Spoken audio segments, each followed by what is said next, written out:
A quorum is present. All board members are present. The meeting has been duly called and notice of the meeting was posted as required by law. Just to welcome Amy Jikamakis, who's, and if I didn't do the name right, I'm really sorry. You got it. It's something I'm going to work on. And you can mangle my name as much as you want until I get yours right. Be fine. So welcome to the board. Thank you. Thank you for joining us. And so there is, just to ask, I know you've already confirmed, but still nobody here for public comment. Great. And then the next item to vote the consent items. And any changes to the consent items? No changes to the consent items. Very good. So do I hear a motion to approve consent items 1 through 8 as identified on the agenda and also in the Dropbox? Ben, I'll make the motion that we approve consent agenda items 1 through 8. Do I hear a second? I second it. Thank you very much. All in favor, say aye. Aye. Right, the motion passes unanimously. Separate items, we have the financial and compliance, annual financial and compliance report. And Paul Christensen? Paul Christensen, Paul, can you turn your video on and unmute, please? I think that Are you able to turn your video on? video is required in Texas, right? But is it? Yeah, Yes. there he is. Right, great, perfect. All right, so Paul, you have your summary. I believe you're going to go over with us, so you're live and ready to go.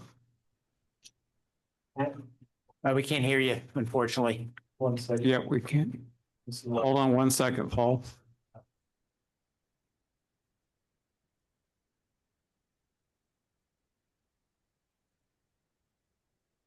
Try one more time. Can you try one more? Paul, can you try again? How about Kimber or Derek? Why don't y'all talk and see if we can hear you? I'm here, sir. Perfect. Okay, we can hear Derek. Can you hear me? Yeah. Yep. So we're good on our end, Paul. We just can't hear you. See if the microphone's set to the right setting. And if you want to call into Robert's cell phone, we can put you on speaker that way. Yep. Paul, so we can't hear you. Or if you have his number, just call him. I don't have his number, but All right, Kimber, call him and Kimber we can see if we can hear through Kimber. Paul, my number, if you want to give me a call on my cell phone number, if you can hear me, 214-335-5763.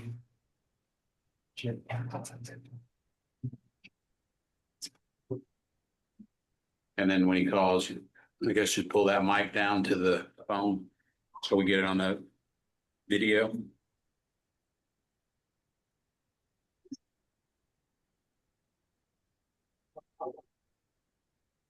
Who is Jim?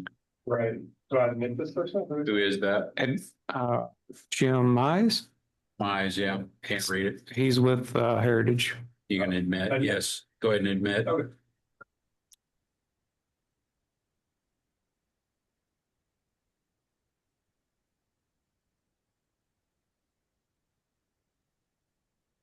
So Kimber, we may need to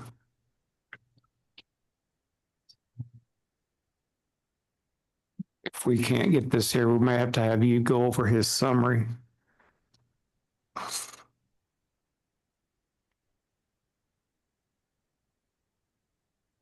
Paul, one last time, are you hearing us, Paul? Can you nod or Yeah. can you check your microphone? I have to change my microphone sometimes depending on what tool. Your Sure. audio. Instead of. Remember, you have his summary. I thought Michelle was going to display it. Michelle, I can go find the email. Sarah, are you able to pull it up? No, I printed copies to the course. You printed copies? I didn't figure y'all would see it from the screen, so I printed them from the Word.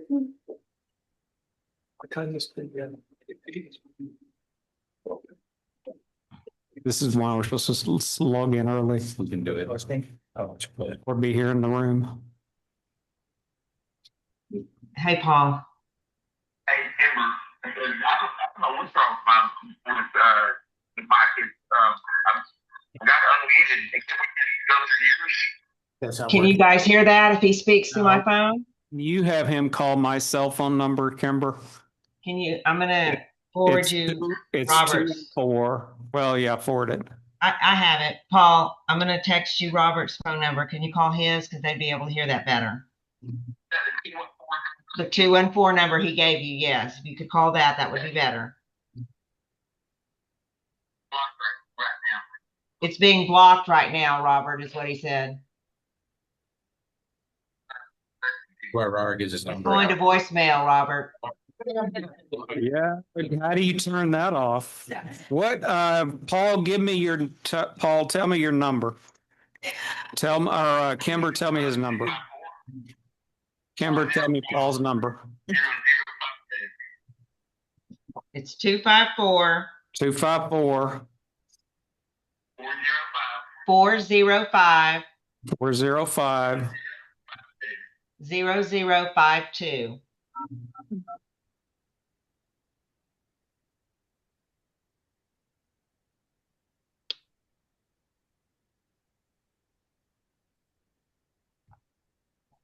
Hey, Paul, can you hear me?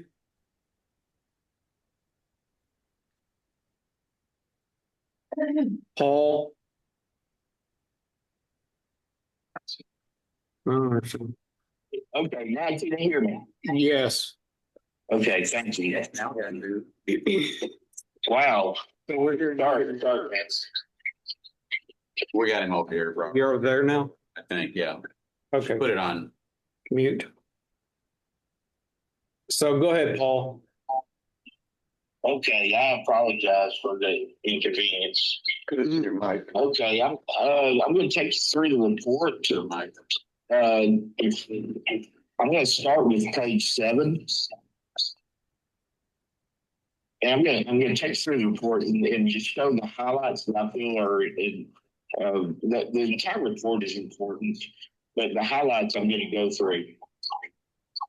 Total assets at the end of August 31st, 2025 was $7,724,050.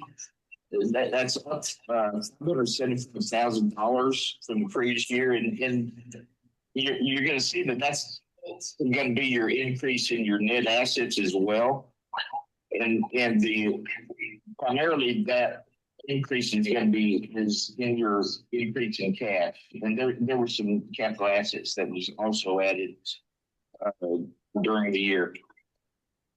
Your total liabilities were decreased a little bit by 17,000. If you'll notice on your statement of financial position, is your current assets are $5,951,962 in relation to your current assets of 547,000. That gives you a 10-to-1 ratio of your current ratio is 10-to-1, and anything above 1 is considered good. You always want a 1-to-1, and there's schools out there that have a negative that are actually insolvent, but that is an indication of financial strength. As far as I'm going to move on to statement of activities. Your total revenues for the year was $8,590,000. That is an increase of $222,000.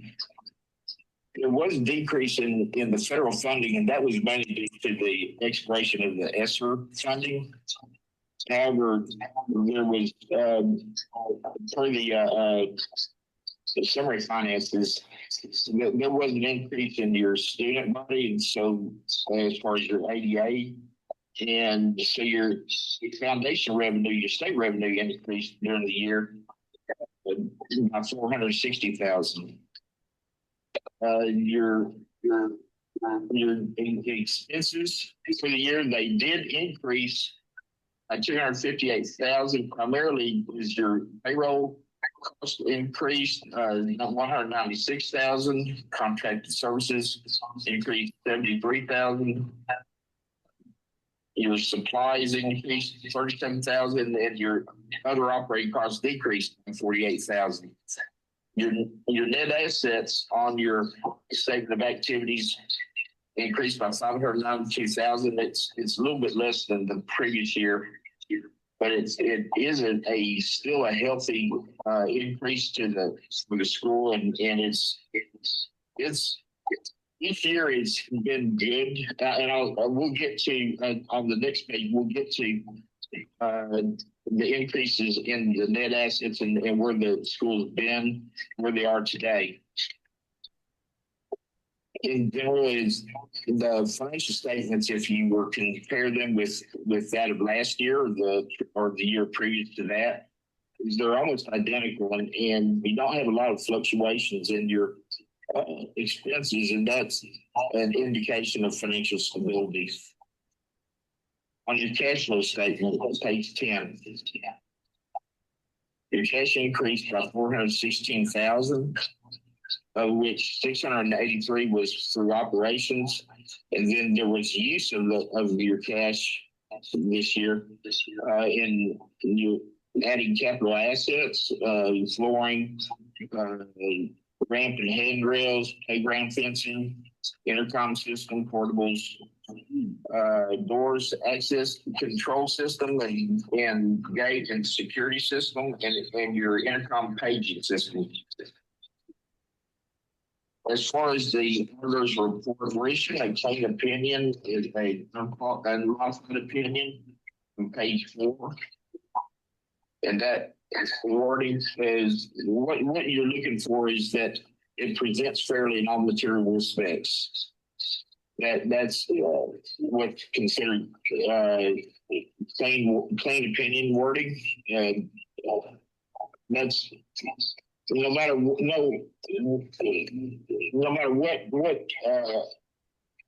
the audit is, you're always looking for that wording. You can't get any better than that. As far as the next page on your report on internal controls, that is a report that where we're reporting on your internal controls over your financial statement preparation, and that there is no instances of non-compliance or matters of internal controls that are reportable. We're not. Your financial statements is they're there to make management decisions, and you want them to be timely, you want them to be accurate. And I can tell you that our adjustments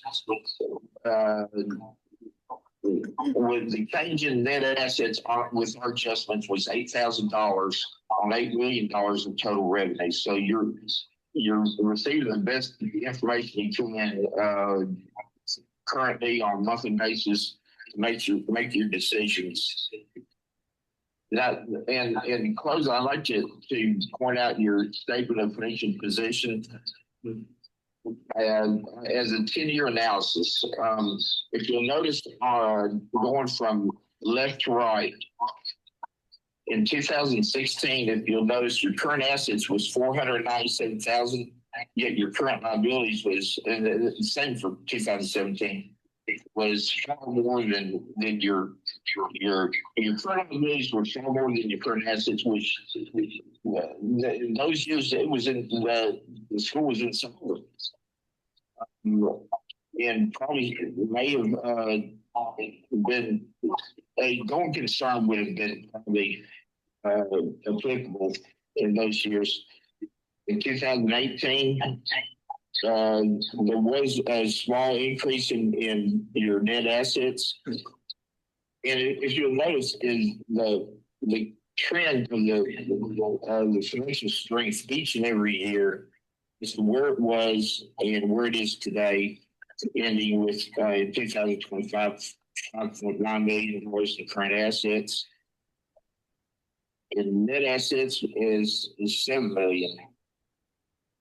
When back in 2017 it was 500,000. It was the very brink of closure.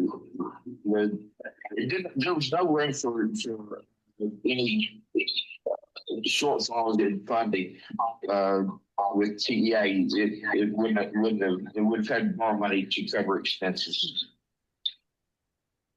But this is a strong school. The financial statement is probably one of the strongest that I'm associated with. And it just keeps getting stronger. All right. Thank you, Paul. I should point out I started in 2019. By the way. So yeah, thank you, Paul. Good job with the audit. So if does anybody have any questions for the auditor, or it's in really good shape? So No, Paul does really good at explaining it. I also wanted to mention how well Kimber and Jim had done along the way because I've been on the board since then as well. And it has been that information flow coming from the finances that allowed us to do so well. So yeah. Thanks for all y'all have done. So yes, sir, I'd put it back to a vote for approval. I have no questions, so thank you, Paul. Take a look. Okay, thank y'all. Thank you, Paul. I'm gonna hang up. Okay, thank you. Sorry. So do I hear a motion to approve the 24-25 annual financial and compliance report?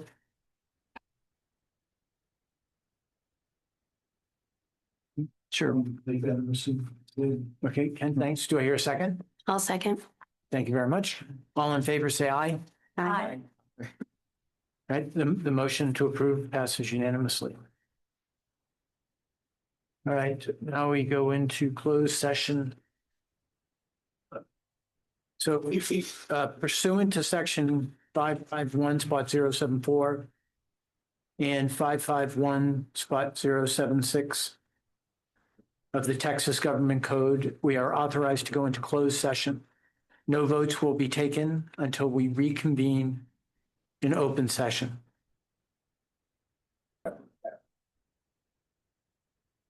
Okay, I'm gonna do the recording. Yep. Yeah, okay. I'm gonna call the meeting back into order. Quorum is still present. And we are good to go. Let me just make sure that's it. Okay. So we have one item for a motion to approve what was discussed in closed session. Do I hear that motion? Yeah, based on the board's review of Robert Davidson's compensation over the years, we've decided to approve an incentive as we discussed in executive session. So I'll make the motion that we board approve that incentive. I second it. Great, thank you very much, Delilah. Thank you, Rick. All in favor, say aye. Aye. Aye. The motion passes unanimously. And I think that does it, correct? Yes, sir. Right? Unless there's any other business, the meeting is adjourned.